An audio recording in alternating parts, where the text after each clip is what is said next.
Hello guys, welcome back to our channel. ఈరోజు another special recipe, sweet రెసిపీతో మీ ముందుకు వచ్చేసాను.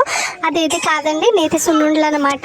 ఇవి చాలా హెల్దీ అండ్ టేస్టీ కూడా. మీ పిల్లలకి కూడా తప్పకుండా ట్రై చేసి మా కామెంట్ బాక్స్లో పిన్ చేయండి. యాక్చువల్గా దీనికి కావాల్సిన పదార్థాలు ఏంటంటే మినపగుళ్ళు ప్లస్ వేయించి కొన్ని బియ్యం తీసుకొని బాగా దూరగా లైట్ రెడ్ కలర్ వచ్చే వరకు ఫ్రై చేసుకోవాలి. ఇదిగోండి వీడియోలో చూపిస్తున్న విధంగా. సో దీన్ని బాగా మిక్సీ పట్టుకొని బాగా స్ట్రైనర్ తోటి స్ట్రెయిన్ చేసుకోవాలి. అది ఎలా ఉండాలంటే మరీ మెత్తగా కాకుండా కొంచెం బరగ్గా ఉండేలాగా ప్లాన్ చేసుకోండి. ఇంకొక పక్క బెల్లం ఉంటుంది కదా, బెల్లం నాకు కేజీ బెల్లం పడింది. సో ఈ బెల్లాన్ని గ్రేటర్తో గ్రేట్ చేసుకుని ఒక పక్కన పెట్టుకోవాలి. అది ఎండలో హీట్కి అలా కరిగిపోయింది అనుకోండి.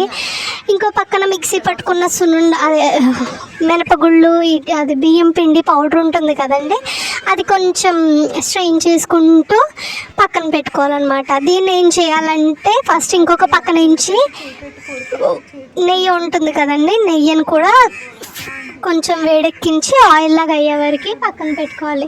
తర్వాత దీన్ని ఏం చేయాలంటే ఇలా ఈ పౌడర్ వీడియోలో చూపిస్తున్నాను కదండి, ఇలా ఈ పౌడర్ లాగా అయ్యిందంతా ఒక పక్కన పెట్టుకొని ఈ బెల్లం కూర ఉంటుంది కదా, బెల్లం కూర ప్లస్ ఏంచి నెయ్యి 3 మిక్స్ చేసుకొని ఆ వేడి మీదే ఆ ఊపులోనే మనం ఉండలు గట్టిగా కొంచెం చేతిలో కూడా పట్టు ఉండాలనుకోండి. సున్నుండలు చేయడం పాతకాలంలో వాళ్ళ తిండ్లు వాళ్ళ ఇది ఆ రూటే సపరేట్ అనుకోండి. సర్లే, ఇప్పుడు మనం వీడియోలోకి వచ్చేద్దాము.